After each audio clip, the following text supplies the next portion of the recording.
There we are. So, yes, good afternoon. Thank you so much for joining us, folks. It is my pleasure again to take you through. Today, we've got our Safe Network webinar. This webinar is about building safer transportation networks through trail connectivity. If you don't know me, my name is Tiffany Robinson. I am the Trails and Active Mobility Director here at the New Jersey Bike and Walk Coalition. So happy to be doing this. Normally we do it safe networks on different topics. We've done it on Target Zero, different things. And so today I'm happy to present on trails simply because it's something that I love. And what I realized, I've been in this position for a little bit now, and trails are often viewed as primarily something that are recreational amenities, right? And yes, they do serve that purpose, but they also connect people to schools, to jobs, to transit, to everyday places that they want to go. So when trails connect with one another, right? And with the broader transportation system, they can really improve our safety. They can expand where we can actually go. And they really give people choices. It's really about mobility choice. And so part of this discussion is, as we are, kind of looking at a transportation network, how can we viably just include trails in that conversation, right? So today we are going to explore that work and have several perspectives on how we do this. So we're going to have our state transportation planning perspective, our countywide trail perspective, our regional network perspective, and looking at transit. So before we begin, just a few housekeeping things. So I want you to please submit. We will have hopefully some time at the end of the presentation to be able to answer some questions for y'all. But I also do have some questions for the speakers as well. So we'll see a good balance of that. So if you could put your questions in the chat, we'll get to them. Also, this webinar is being recorded, so we will share that out afterwards. We do have a section on our website under the Safe Network where we have Safe Network webinar materials, so you can find it there. And then let's see, what else? We have also submitted this for AICP credits, so we are waiting to hear back on that. So when it is, I will let you know. So without further ado, I do want to introduce our speakers for today. So joining us today, we have from the New Jersey Department of Transportation, we have Elise Bremer-Nei and Mike Manzella. Elise is New Jersey DOT's bicycle and pedestrian coordinator, and she is a licensed professional planner and has been for quite some time. Elise, right? She's worked on active transportation issues for 30 years and oversees the implementation of New Jersey's statewide bicycle and pedestrian master plan, which is getting a little bit of a name change, right? Mike is New Jersey's the director of statewide planning. His experience includes statewide and municipal transportation planning, complete streets, Vision Zero, and the development of transportation options that improve mobility and safety. We also have Dr. Alan Hunt, who is Hunterdon County's Director of Planning and Land Use. His background includes supporting communities with river access and multi-use trails projects through the National Park Service, as well as managing the Musconetcong National Wild and Scenic River. Alan is going to be joined by Dan Sirachi, who is Principal of Urban Cycling Solutions and a Professor of Environmental Management at Kane University. Dan has more than 15 years of experience specializing in active transportation, complete streets, and micromobility throughout New York. Together, Alan and Dan are going to share how Hunterdon County is developing a countywide bicycle plan that connects trails, roadways, communities, and destinations. Finally, we are joined by S.J. Morrison, who has come the furthest virtually. He is the Managing Director of Madison County Transit in Illinois. In addition to operating bus and paratransit services, Madison County Transit maintains more than 135 miles of bikeways known as the MCT trails. SJ brings the perspectives of a transit leader, urban planner, cyclist, and livable communities advocate. So I want to thank all of them and thank you for joining us in this discussion. So before we hear from our speakers, who I have, if you can hear just kind of the talent and the expertise and the breadth of what we're about to hear from, before we get into that, I just wanted to do some scene setting for us. So in my role at New Jersey Bike and Walk Coalition, I am one of the project managers for what's known as the North Jersey Trail Network Initiative. Right. This is a joint initiative between NJBWC and Rails to Trails Conservancy. So our goal is to really have a shared vision for a regional network that crosses 6 counties. Those 6 counties are Bergen, Essex, Hudson, Union, Morris, and Passaic.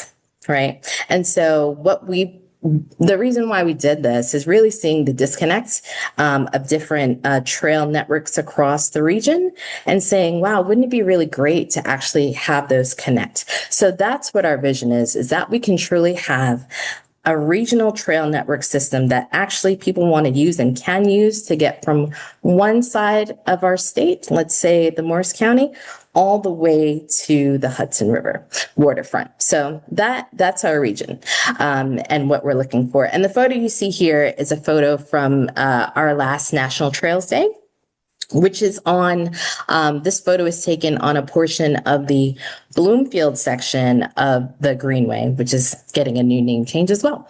But this is actually one of the more important, the Greenway for us is one of those important connections within our North Jersey Trail Network. So many of you, if you've been in the region, this is a familiar photo of just kind of being, if you do have a car, you drive, being stuck. New Jersey has really been built around transportation systems that have really catered to cars, right? We really have a driving culture. And that means that many people do not have a safe alternative to get around because we've put so much of our focus into building up that car culture. Even if, most of the trips are under 2 miles or just 2 miles and under, it's really just built for this. So we'd really love to see something that looks a bit more like what you see on the right-hand side, right?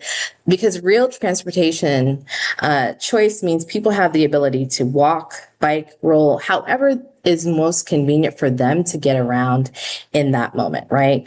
To make the trip that they want to make, right? And so trails are one of those transportation choices that we're really trying to infiltrate to be the norm as part of our transportation network. And especially when they're safely connected, it makes it that more viable that people can make those trips. And trails, I think that trails, they don't just serve for your walk of your dog. Trails can be a place to really have folks, if they want to get to where they're getting to bring you through to places, or to actually stay. This is a photo from Pompton Valley Rail Trail. You can see a bench on there. Yes, this woman is walking her dog, but if she wants to have a seat and have a friend meet her there, it can do that too. So we're trying to find ways to really have people rethink about how we're looking at trails to be something for transportation, to be for connection, but to also be for a place. And this connection really matters. People are moving locally, but then there's opportunities to move regionally when you have different mobility choices. Like if you get on an e-bike, it will allow you to get a lot further than if my scrawny little legs want to get me from here to there. So what we're looking to do is really have access across borders. We don't want it to just be, a little trail segment that gets you from here to there. Yes, but can we go further?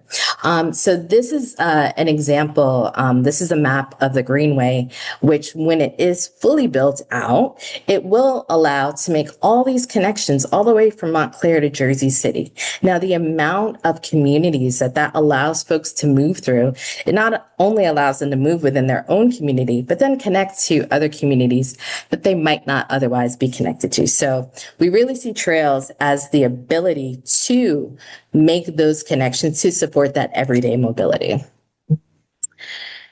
And actually, I think that's a slip up. That's a duplicate. And trails are just part of this trip. Yes, it's great to plan the trail, but also we need to plan those connections in between, right? So really, when you have regional connections like we do in the North Jersey Trail Network, planning the trail is important, but also planning those connections. How do we get people to make those on-street connections safe, right? To make sure that those intersections where the trail has a break, that we connect those properly. Right. And it's just how to do that safely. We need to just consider that because a network is really only as strong as the connection between its parts.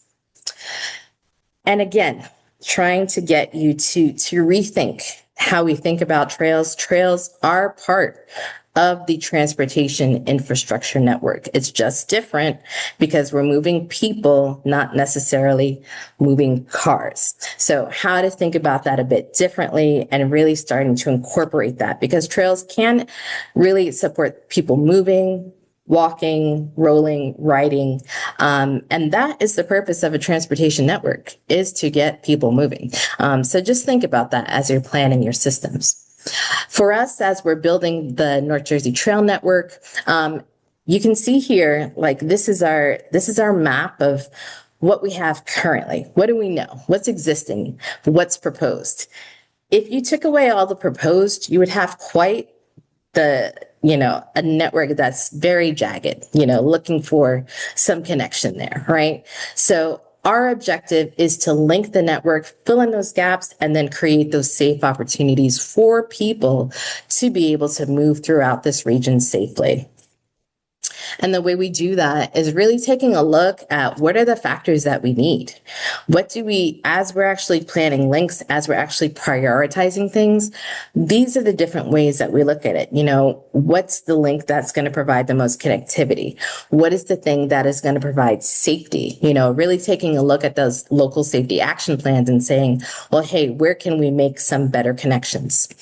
And then the final thing I just want to say is connected trail networks. It's not just the infrastructure. It is connecting it at every single facet through your planning, right? Through the regional coordination, what we're doing with NJTN, that's countywide, but that's also the municipalities that those links go through as well. Having those conversations of where there are opportunities to leverage those connections. Looking at policies, where can you leverage your Target Zero plans? Where can you leverage your Vision Zero plans or your Complete Streets plans to make things better? And where can you reach into the community to help you create better trail connections? They know best where they want to go, right? So going into a room and creating a map of where the network should be, great, but people will tell you where that should be. So we're really doing that and really listening to folks and working with our working groups. We have two working groups set up right now, a mapping and a visioning working group that really help guide us and inform us as to where we should be moving things. So really listening to the people who are going to be using it to guide in that, because again, the infrastructure will create the route, but the surrounding systems is what is going to make it work for people. So with that, I am going to hand this over. We're going to start to take a look at the state perspective. I'm going to stop sharing so that Elise and Mike can go ahead and share. As they're getting that set up, I'm just going to tell you that they are going to be talking about trails from the state and transportation perspective, and really how they're looking to shape that and talk about some new and exciting things that we may see from the state level. Elise, Okay. you're all set? All right. All right. Handing it over to y'all. Thank you. Hi, my name is Elise Bremer-Nei, and I am the State Bicycle and Pedestrian Coordinator in NJDOT's Division of Statewide Planning. Trails and greenways do not come easily in New Jersey. We're the most densely populated state in the nation, with some of the strictest environmental regulations, and things like rail lines are needed for trains just as much as they are needed for greenways. In the past, we have tended to implement trails in a piecemeal fashion here. We would like to change that. I am here today with the Director of Statewide Planning, Mike Manzella. Our division is located on the planning side of DOT, but we work closely with almost every other unit within the department and with many, many outside stakeholders. Planning is important. That's where the needs are identified, the solutions are developed, and the vision takes shape. Everything else comes after. Sorry, NJDOT. Elise, are you sharing? Yes, I am. Oh, okay. Uh-oh. Do I need to reshare? Yeah, we don't see it. How about now? There you are. Okay. Get out of this. All right. So, got me and Mike up there. I'm not seeing the full screen now. Yes, you Now all you look should great. See you. Yep. Thanks, Mike. So NJDOT and its planning partners have been working on initiatives to make bicycling and walking a larger part of our transportation network for many years, with complete streets, transit villages, and safe routes to school, just to name a few. In the late 1990s, the first DOT bicycle pedestrian coordinator initiated bicycle. What's the matter? No, I haven't played this first. Okay. Local bicycle and pedestrian planning assistance. Under this program, our consultant teams have completed more than 130 plans and studies across New Jersey, including bike circulation plans, pedestrian safety assessments, and trail feasibility studies. Many of these plans are bearing fruit today as towns use the recommendations within them to inform project designs and apply for construction funding. And NJDOT awards a lot of grant funding to construct trail projects that fill a transportation need. One of the early studies we were involved in was the Hudson River Waterfront Walkway, much of which is built today. The walkway is also part of the East Coast Greenway, a long-distance urban shared-use trail system linking 25 major cities along the eastern seaboard between Maine and Florida. The New Jersey portion of the Greenway covers 98 miles between Pennsylvania and New York, and over the last 20 years, NJDOT has assisted with routing and feasibility studies, as well as helping to publish the turn-by-turn cycling guide back in the days before we all started to use our phones and GPS to map our rides. NJDOT funded the route feasibility study for the Delaware River Heritage Trail in 2000, a 60-mile-long loop linking 24 communities from Trenton to Palmyra on the New Jersey side and from Morrisville to Philadelphia in Pennsylvania. We've done several local trail studies and plans, including the Lawrence Hopewell Trail in Mercer County and the Elephant Swamp Trail down in Gloucester County. We also try to make trail connections in our own projects, like the Route 52 Causeway from Summers Point to Ocean City, and the Route 36 bridge that connects the Henry Hudson Trail to the multi-use path in Sandy Hook and the towns of Atlantic Highlands and Seabright. We've done statewide plans in the past, starting with the first Bike Ped Master Plan in 1995, mostly a policy plan and a first attempt at design guidance. The 2004 plan added some analytical tools, and in 2016, there was a minor update to the vision, goals, and strategies, but no inventory or site-specific recommendations. DOT has also partnered with others on trail plans and guides, producing the 2009 Trails Plan Update with NJDEP and publishing the Planning for Greenways Guidebook with Together North Jersey in 2019. And 5 years ago, DOT and DEP teamed up for the first New Jersey Trails and Greenways Summit. New Jersey Department of Environmental Protection is an amazing partner. Their statewide trails dataset, while still a work in progress, is an inventory of existing trails that can be used to help identify potential connections and crossings when planning and designing roadway improvements. Making these improvements increase the opportunity for people to use trails as transportation. The dataset consolidates existing trail data from managers throughout the state, and it's updated annually. So if you have new data or manage trails that have not yet been mapped, contact DEP's Trails program at trails@dep.nj.gov.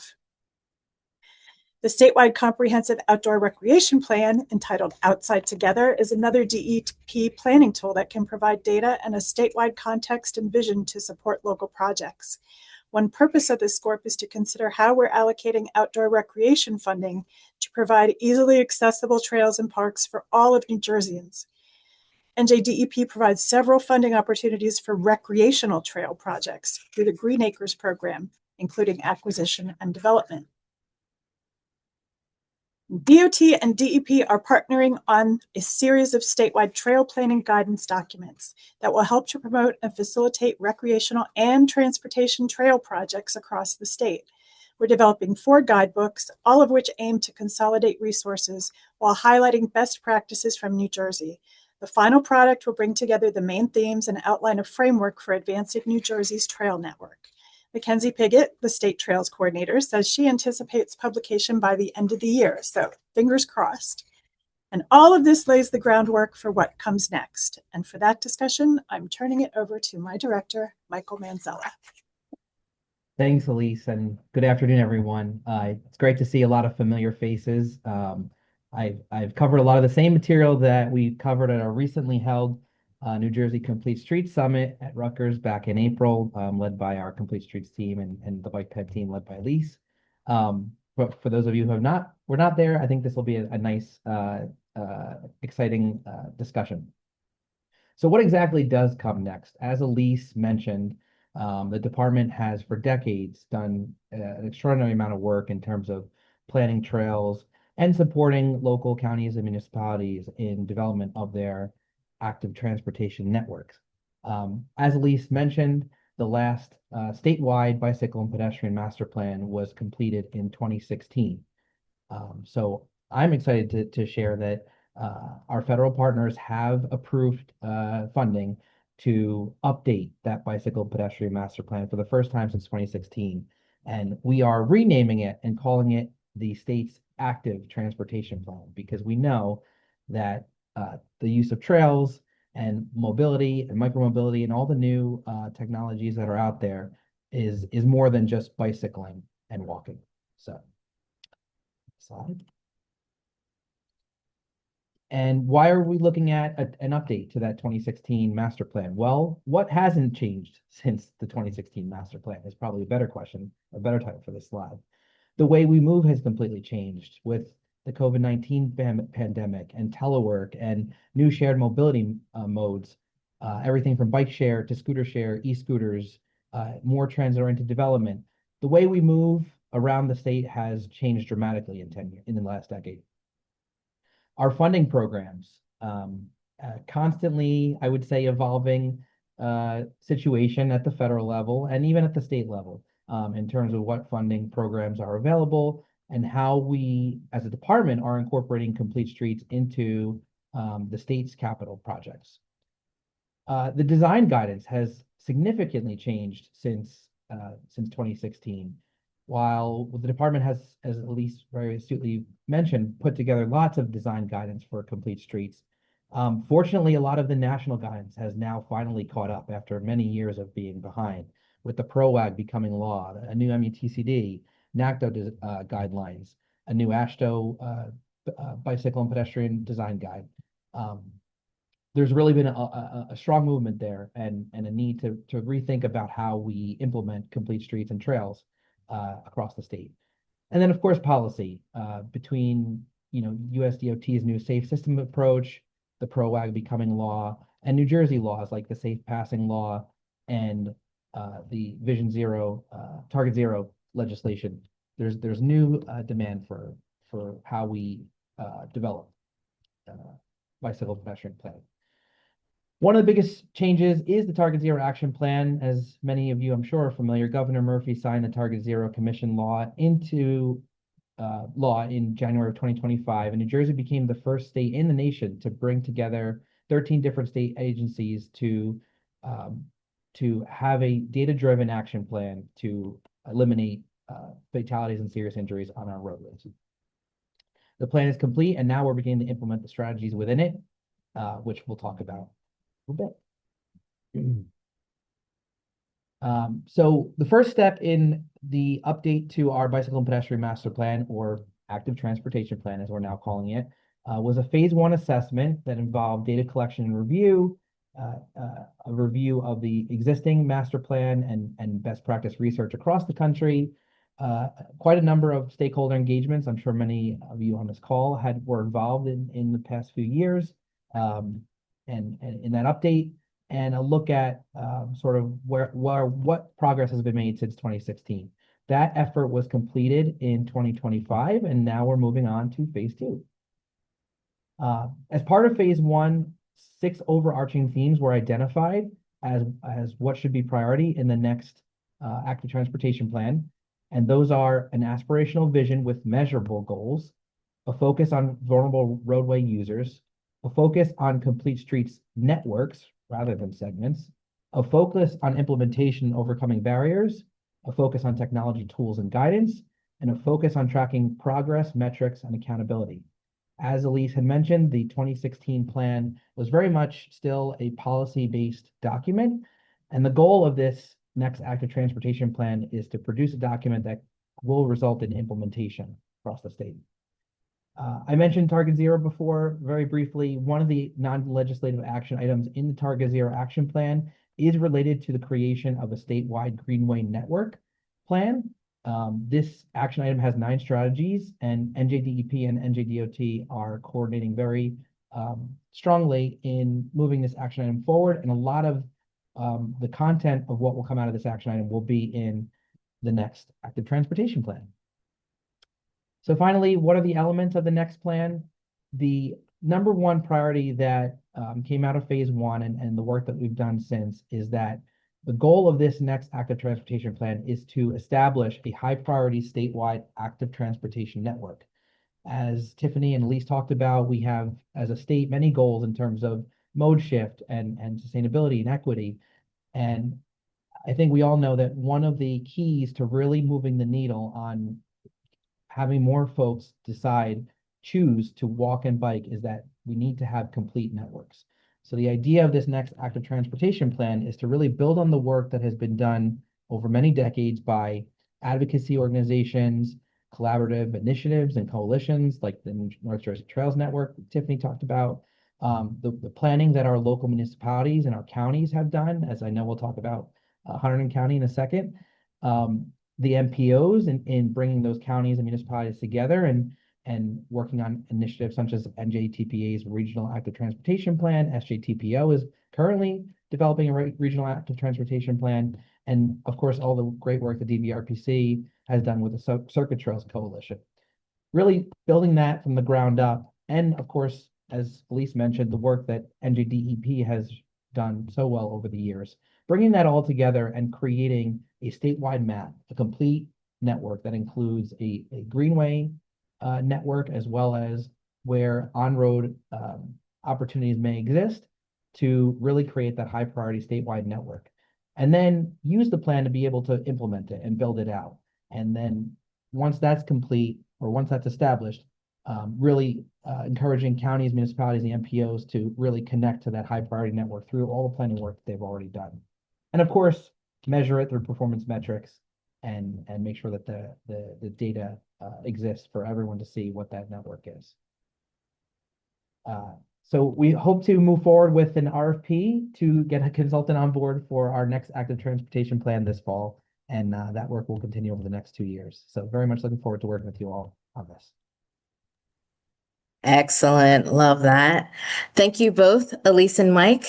We've just heard how trails fit within our state's larger, broader transportation and safety goals. We're now going to bring that conversation to a county level.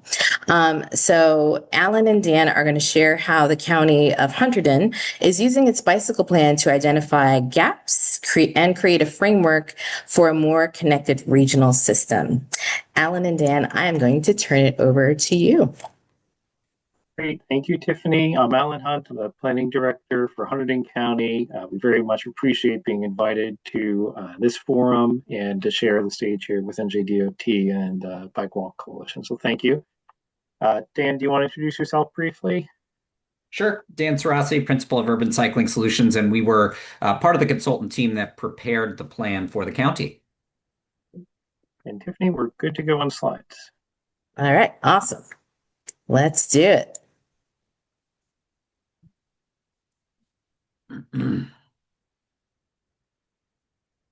Great. So this is what we wound up with. We have a bicycle plan that's a county-wide framework. So it's a vision and a little bit more than that. And the goal is to promote everyday mobility, recreation, tourism, support local businesses, healthy lifestyles. It prioritizes safety and mobility and vulnerable roadway users. It enhances alignment with the regional active transportation plan, and then it identifies supporting policies, strategies, and funding programs. So that's what we ended up with. What we want to go through is how did we get there? Next. So our starting points as a county was, really around our context and our geography and our population. We're generally low density. We have some small, denser historic towns. We're mostly rural. We have some suburban areas. Just over a quarter of our land is preserved, which can be an opportunity and a constraint. And our population has been relatively low, about 130,000. It's gone up a little since COVID. We have an older demographic. So for bicycle planning, that means we have to think about accessibility, especially.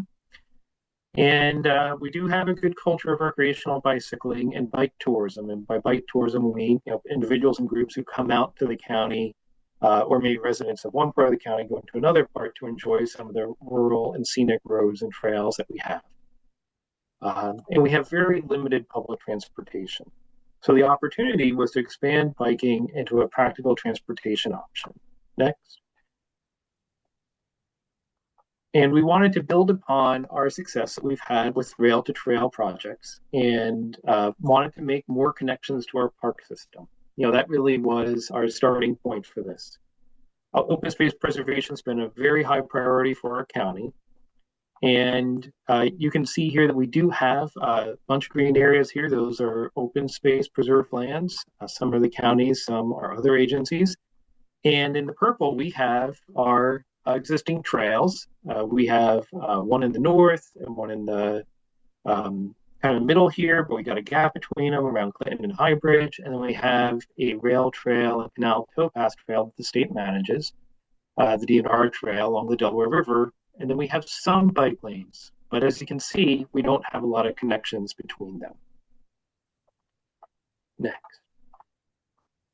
So, we were on this learning journey with bike planning. We had just completed a local safety action plan. And, one of the things that we saw on this was that, there were definitely some places that we knew where we had pedestrian and bicycle users and interactions with motor vehicles. But we also saw some places where it might have been more unexpected to see pedestrian and bicycle usage. So we knew that, we'd been learning more about this already before we started the bike plan. And this identified some safety corridors for us. Next. And in the bicycle planning process, we did look at the crash data. And what you can see here is that we had some hotspots. Primarily around higher speed transportation corridors. And, what stood out in this is that we also saw that we had pedestrians and cyclists using some of these higher speed county roads, state highways, and U.S. highways because there weren't alternatives, there weren't safer routes. So between the local safety action plan and the partnership with NJDPA on this project, traffic safety and everyday bike travel were really important perspectives in the planning process. And also as a county, with our backgrounds in developing trails, we had a strong preference for trails. We liked our rail to trail corridors. We wanted to figure out how to expand them. And we felt that our cyclists and pedestrians were safer on these types of separated paths. Dan, next. Sure. Next slide. So part of our data-driven approach here, in addition to looking at crash data, we also wanted to get a sense of how roadways felt and how people interact with them. And I'm sure many people on this call are already familiar with this methodology. It came out of Portland, but essentially, there are different types of cyclists ranging from, your strong and fearless to the no way, no hows. You can take that methodology and sort of engineer it into a level of stress analysis. We call it bicycle level of stress. And we ran this on roadways throughout the county. And if you go to the next slide, um, of course, there are roads like highways where bicycles just aren't permitted. But as we did our analysis, we found that those low stress roadways are really just the two existing trails, the off-road trails. And most of the roadways throughout the county fall into this higher stress category, whether we're talking about people who prefer dedicated facilities or people with a really high risk tolerance, crazy people like me. And if we zoom in on that analysis, what we found very compelling and very important for us was county roadways, which is the real focus of this study. 96.5% of that fell into that high stress category. So to us, that was both an imperative, but it also helped us prioritize where we want to look at connections, especially as we overlay these levels of stress with that crash data that you saw 2 slides ago. Next slide.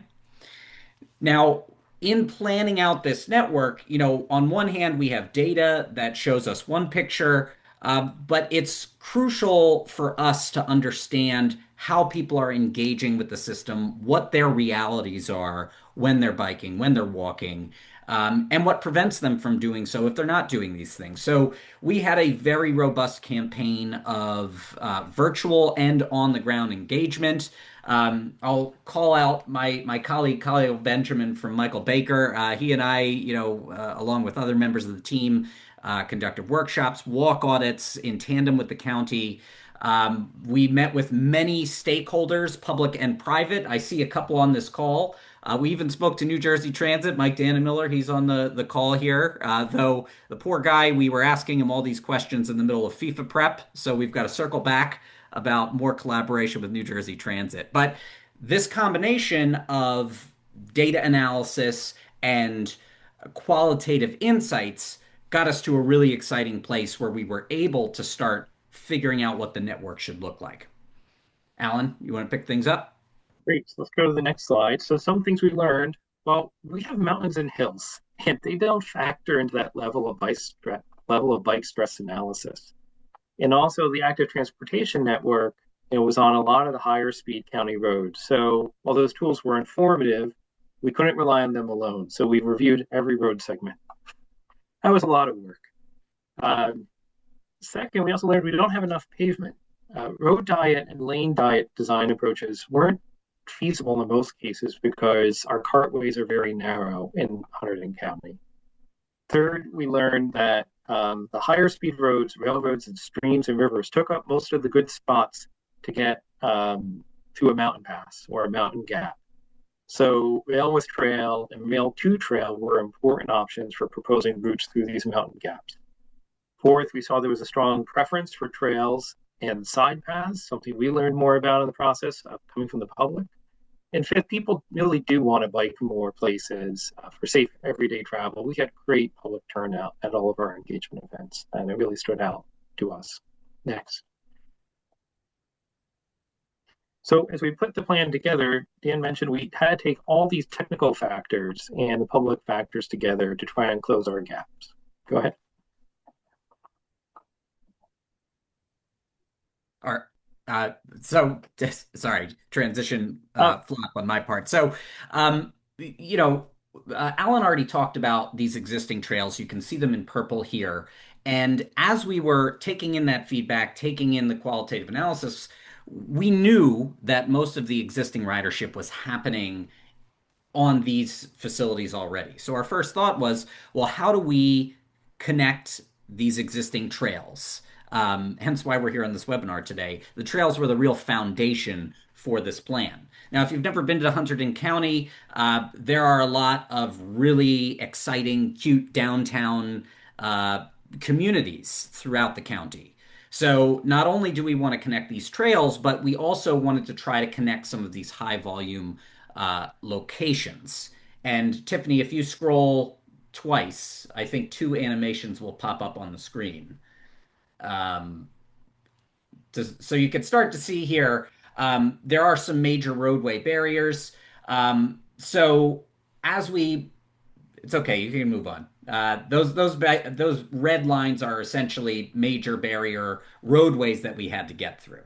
So as we started to think through that planning approach, we said, hey, could we create sort of this regional circuit, essentially what initially we called the donut, and have a big circle essentially that connects both trails and connects through some of those major important downtown economic hubs. And you can see that sort of forming here. Now, we wanted to keep this as off-road as possible, so this would sort of be the heart of that bike network. But of course, we need to integrate other types of facilities as well on road. Next slide, please. So, there's the whole design playbook that, again, many of you are probably familiar with, ranging from bike lanes to off-road trails, but also shared routes, side paths on large roadways. But we also realize that Hunterdon County is already a huge destination for cycling. I didn't know this, but apparently Trek's official team used to use Hunterdon for training because there's so many nice rural roadways to ride on. So we also came up with this concept of rural scenic bikeways to fill in some of those gaps. And if you go to the next slide here, you'll see that these rural scenic bikeways are sort of all over the place here. And what's really cool about these is that these are community-driven assets. Because there's so much cycling that's happening already, we were able to pull a lot of user data to find out that next level of cyclists, where are they going? And then we talk to them about why they're choosing these routes. Some of them are low volume roadways, some of them are really scenic. There was a lot to like about these routes that might not require much intervention from a design standpoint to integrate into a connected network. Next slide. Okay, Alan. Yep. So as you can see, the rural scenic byways were really key to completing the county network. There were about 40% of it. We're also adding in different types of facilities like trails and side paths. Next slide. And then when we looked at some of our local linkages, like between the towns of Highbridge and Clinton, where we have a state highway, we saw an opportunity for a side path there. So the barrier could become an opportunity. And maybe down the road, there might be opportunities to work with the New Jersey Water Supply Authority looking at the Spruce Run Reservoir and see if there's some opportunities there that can meet everyone's objectives. Next. We also had to look at the area of Flemington and Raritan Township. Flemington has, I don't know, Tiffany, if you're able to spot it, but a north-south State Highway 31, the US Highway 202, and NJ12 through it. And so they become barriers to get to the high school and to get to shopping centers. So again, we were looking at a proposed bypass that was owned by DOT, is owned by DOT, for a possible north-south spine that's in one of the circled areas here for an off-road trail network, so a parallel alternative is off-road. And then maybe a rail with trail with a local short line operator that has a bridge across the state highway. And we hope to talk with DOT about that in context with a road widening project in that area. Next. So we started with trails. We hope for more trails. in paths to connect the open spaces. It's what the public wants. They also want a safer bicycling experience for everyday trips for people of all ages and abilities. And it'll take a lot of collaboration because we would need to work across a lot of jurisdictions. Very few of these areas are entirely within county jurisdiction, most are not. So partnerships with municipalities and state agencies is key. The plan really positions us, though, to move from a fragmented network based on trails to a more comprehensive, integrated active transportation network. Next. I'd like to thank everyone who worked on this together. We had quite a few staff on the project team. I wasn't a project manager. One of our other staff was. Michael Baker was our consultant partner, as was Urban Cycling Solutions. And we had a great support team from NJTPA as well. Last slide.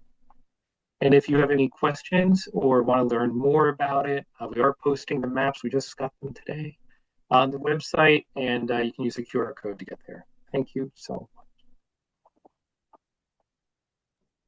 Awesome. Thank you, Alan and Dan, for that. A little bit of a echo there. So our last presentation is going to bring us to SJ Morrison. SJ is coming to us from Madison County, Illinois, and where Madison County Transit has transformed their former rail corridors into an established regional trail network. So SJ, I'm just going to hand it over to you. Thank you, Tiffany. And thank you, by the way, for including me. Can you guys hear me okay? All right, I'm going to go ahead and you share. sound great. Okay, great. I'm going to go ahead and share my screen now. Do you guys see that? Okay. Just real quickly, as Tiffany mentioned, I'm the managing director of Madison County Transit. We are a public transportation agency. We do fixed route, paratransit service for the elderly and disabled. We operate the carpool vanpool program for the 9-county St. Louis region. If I didn't mention, Madison County is a suburb of St. Louis, so we're in the southwestern portion of Illinois. We also operate a microtransit service in 4 different zones in our county. And of course, the MCT Trails Network, which I'm going to talk about today. So the MCT Trail system, it essentially, here you can see a map of Madison County, and on the west side is the Mississippi River and St. Louis, Missouri, and St. Louis County.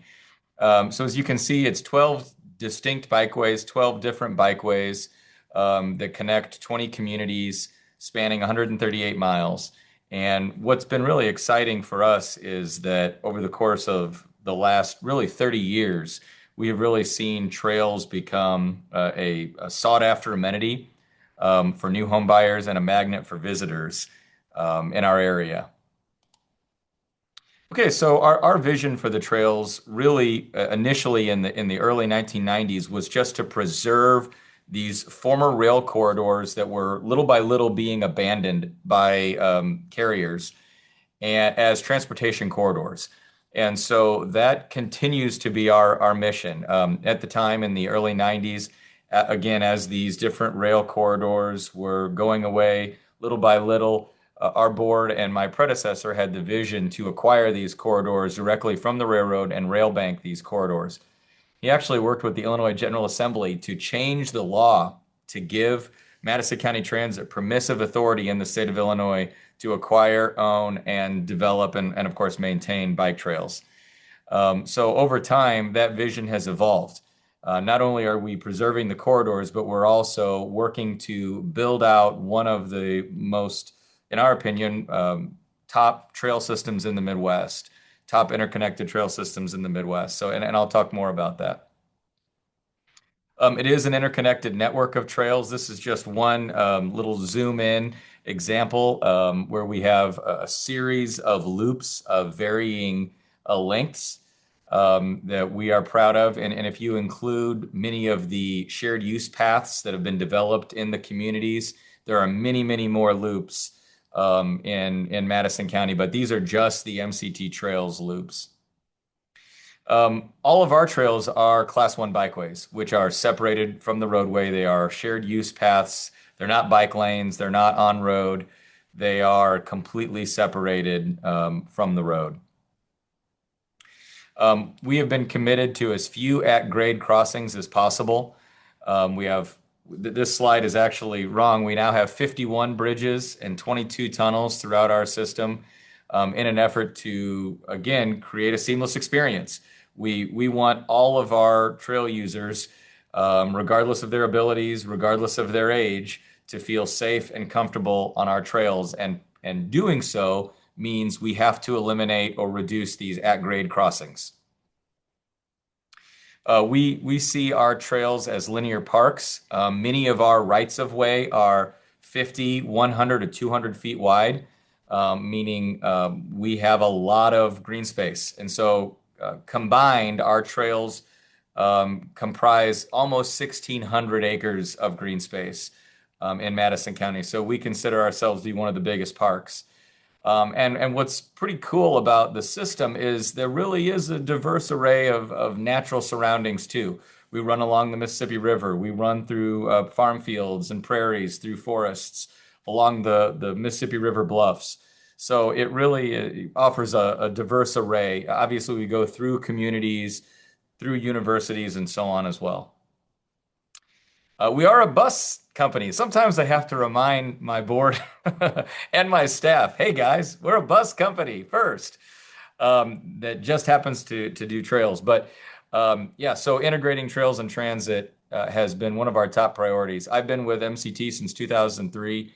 I'm happy to say that in 2004, we did equip all of our buses with bike racks, and many of our trailheads are also bus stops, which really, increases the reach of our trail system and helps provide that first mile, last mile connection that is often elusive. Just a couple of items. Wanted to share with you some recently completed projects and some other projects. We work really, really hard to obtain state, federal, and local grants in order to build our trail system. And so we were very lucky during the Rebuild Illinois program. We received over $20 million in grants for trail projects and transit projects. This is a $3 million project that connects the Southern Illinois University campus in Edwardsville through really what turned out to be a pretty valley there on an old streetcar alignment. And we reassembled this alignment, which was a lot of fun. We just built a $7 million bridge over Illinois 111. This is a 640-foot long bridge that actually spans out to close to 2,500 feet if you consider some of the approach spans. But 640-foot span over a really heavily trafficked 5 lanes of traffic highway. We're proud of this. We just opened it last month, but it's our very first bike ped bridge that has that tied arch span, and we are trying to create more signature structures for our trail system, so that our communities, not just our trail users, but our communities are really proud of our system. We, as has been discussed on this call, and I know everybody always talks about this, but during COVID, we learned you can live anywhere, right? You can work from home, you can live anywhere. And so we've really adopted this mindset that we need to work hard to make our communities radically livable. So what does radical livability means? Well, it means they need to be safe, they need to be clean, they need to have all of the baseline amenities that a good place has to have, a strong local vor culture. But we also believe that part of livability means that communities need to be walkable, need to be ADA accessible, and need to be bikeable. I know I am preaching to the choir here, which is kind of fun. So we've really taken that to heart and are really working hard to make sure that our communities are some of the most walkable and bikeable in the Midwest. We're reassembling an old Pennsylvania rail alignment to create what we call our Ridge Prairie Trail through the woods to connect to another community. We recently graded all of our trails in 0.2 of a mile sections. And when I mean graded, I mean we gave them a letter grade, A, B, C, D, or F. And what we found, unfortunately, was since we started building trails in 1993, we had a lot of trails that were Ds and Fs. And our board said, okay, fix all the Ds and Fs.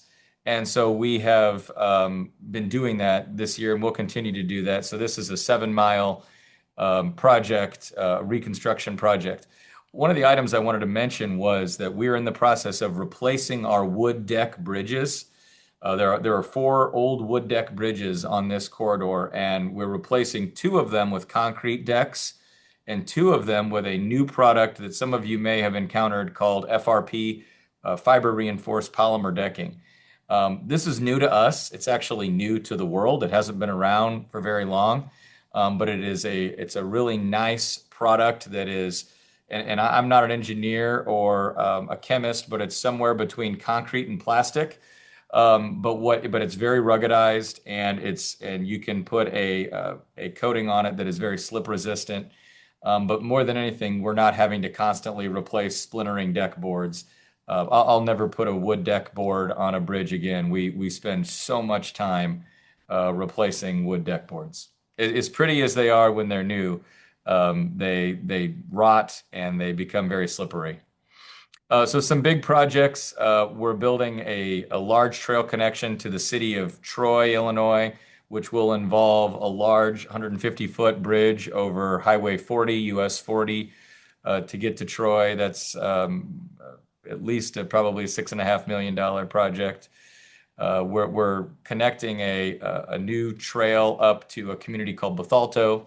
None of this means a lot to you guys because you don't know these places, but it's what's been exciting to us is that these cities are now seeing the value of trails, and everybody wants one, or everybody wants to be a part of the trail system because they have realized that where the trails are, that's where people want to be, and where people want to be, businesses want to be. Alton is part of our service area along the Mississippi River, and so we're improving some of our riverfront trails and creating a new greenway through downtown Alton, which we're excited about. And then in Venice, which is a low-income community that we have decided to not just build a trail through, but also work to just improve walkability and bikeability. It's a community that is surrounded by railroads. It's an old Rust Belt community that surrounded by railroads and surrounded by highways. And so we just need to kind of help these folks get through the community with walkability and bikeability. And so we're working to improve not just shared use paths, but sidewalks in that community. Some of our initiatives, we are adding some mobile safety, what we call mobile safety trailers, which have video surveillance and radar. I don't know if this is an issue in your area, but we are dealing with e-bikes speeding on the trails, and we do allow e-bikes on the trails. Some of you may know that the state of Illinois just passed legislation which significantly curtails e-bikes and does, by January 1st, 2027, require that they are licensed and that you have to have a driver's license to operate Class 2 and Class 3 e-bikes, which we are thrilled about because we are having issues with e-bikes on our trails. We recently added some flashing beacons and improved trail crossings where we do have some at-grade crossings. We launched a school connector path program where we are allowing school districts to apply for a grant for up to $100,000 per year for the next 2 years to make a connection from a trail or a shared use path directly to the school. What we found was there were a lot of schools that the kids didn't have a way to get from the trail or the sidewalk into the school building. They were having to meander through parking lots, and so we're trying to fix that. I mentioned e-bikes, so I won't talk more about that. We have a pretty cool partnership with a nonprofit organization called St. Louis Bee Works, where we collect bikes and give them out to folks, families, young people in our community, as well as helmets, lights, and locks. But we also have an Earn a Bike program where kids actually learn how to work on a bike, how to literally take a bike apart and put it back together, how to maintain it, fix the chain, fix a flat tire. And then at the end of this program, they get a free bike. And so last year we put 100 kids through that program. What we found is that there's a lot of kids who don't even know how to ride a bike, which is mind-boggling to me, but it's a reality. And so we are trying to not only teach kids how to ride a bike, but how to work on it, which most adults don't know how to fix a chain on a bike or don't know how to replace a tire on a bike. And so this has really been fun for kids to go home and say, hey, mom and dad, let me show you how to do this. And again, we're trying to change the culture of our place, of our county. And I am a believer in if you build it, they will come. So if, we have built this trail system, we're continuing to build out this trail system. But if we really want to change the culture, we have to educate, we have to enforce, we have to do all of those other pieces. We have to develop programming that engage people in a meaningful way. And so this is just a kind of another fun way to do that. We have a commemorative tree and bench program where people can buy trees and benches along the trails, which has been really successful. We give out ruggedized police patrol bikes. This is my board here, to various communities, to the university and the community college, encouraging those law enforcement agencies to patrol the bikes or to patrol the trails on bike, as well as their communities. We've launched a historic interpretive panel program where we work with communities to kind of tell the history of the area through interpretive panels that we design. We have art on the trails. This is an example of some of our artwork that we have deployed on the trails. We have a new Route 66 themed art on the trails launching this summer called the 66 Creature Quest. I know I'm kind of preaching to the choir here, so I'm not going to spend a lot of time with this, but this is something that I frequently include in my presentations about trails is the impact.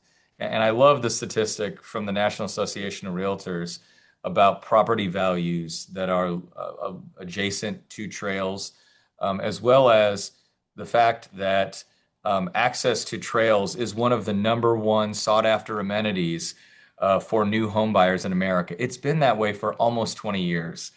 And so if you look around the country at the places that are growing, the places that are attracting young people, there is a lot of things going on there, but all of them have understood the importance of outdoor recreation. All of them have made a significant investment in active transportation and outdoor recreation across the board. Again, I don't have to tell you guys about the community impact of trails, physical fitness, family-friendly recreation, so on and so forth. I like the concept of trails as a growth strategy. One of the items that we are looking at is how can we take our communities and create what we call trail towns. You talked about in New Jersey, these great little communities that you have with these cute downtowns. And so we have some of those as well. And so how can we connect people via separated trail from place to place and then offer them opportunities to get a burger or a beer or a bagel or whatever it is that they're looking for, a cup of coffee along the trail system. So making sure that we have those destinations on the trails is something that is really important to us. And so we are moving into an era where we're trying to encourage, but also initiate our own trail-oriented developments. And so I also petitioned the Illinois General Assembly to give Madison County Transit permissive authority to, again, initiate our own transit and trail-oriented developments, and they did so last year.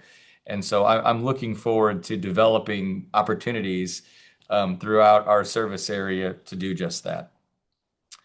All right. I'm going to quit talking. If you're interested in learning more about us, mcttrails.org is our website, and I'm happy to answer any questions. I'm going to stop sharing now. Awesome.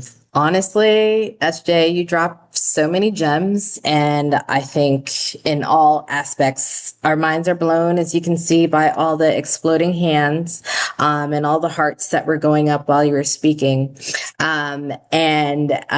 We do have some questions, but I may have you answer that offline. But one thing that struck me, well, a few things, but you said that your goal is for your communities to have some of the most walkable and bikeable trails in the Midwest. And I think that would be an awesome goal for us here in New Jersey. So thank you to Elise, to Mike, to Alan, to Dan, to SJ. The information that you gave here today, I'm sure we could have a part 2 of this because there is so much more to learn. And so many more questions that it kind of sparks based on what you all are doing.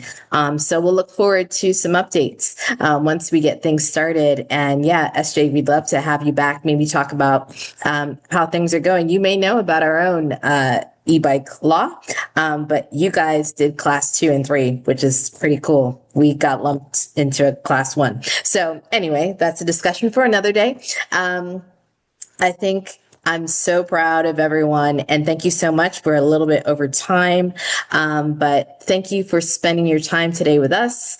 The webinar will be made available, the recording. This is being recorded, so we will update our Safe Network page with the recording, so you can find it there. And if you have any questions that you didn't put in the chat, but kind of, burning in your head, feel free to email me. I will put my email in the chat and I'll make sure that it gets to our participants. Okay. Otherwise, I think that I hope that you all have walked away with maybe a different idea of how we can start to incorporate that conversation about trails as part of our transportation network, not a separate thing, as part of it. So when we're talking about our transportation system, that does include how we move people, not just cars. So with that, I'm going to say goodbye, and I hope that you all stay safe, stay cool, and I will see you next time. Thanks, you, everyone. Take care. Thank you. Thank you. Bye-bye. Great job. Thanks, folks.